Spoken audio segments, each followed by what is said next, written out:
जोड़ा डीएमएफ वृद्धाश्रम staff nurse Lopamudra बारिंग आत्महत्या उद्यम गुरुतर अवस्था टाटा स्टील हस्पिटाल रे भर्ती कर चिकित्सा जारी रही। जोड़ा पुलिस घटनार छानभिन चलाई। वृद्धाश्रम कोऑर्डिनेटर देवप्रसाद पट्टनायक हैरान करुवा से तेणु आत्महत्या उद्यम कर गणमाध्यम आगे कहते लोपामुद्रा।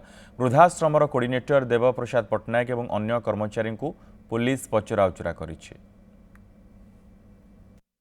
तार माने ऑफिस रे डाकी कंप्रोमाइज होइतला स्टाफ माने भी किछि थिले तो कंप्रोमाइज होइतला तो तापरे माने काहे सब इश्यू होला जातीय नाटक कि सेटा हम कहि परनो से सुषमा घर ही कहि से तांकर जो हॉस्पिटल अछन जाई जीबी से आत्महत्या करथिले कि कोन करथिले देखि नै आगुर मधो दे तीन रोड बेहोश होइछन एठी एई बळी ये रे त ड्यूटी आवर्स रे काली हेछन त पिला ने कि एडमिशन करछन सेठी।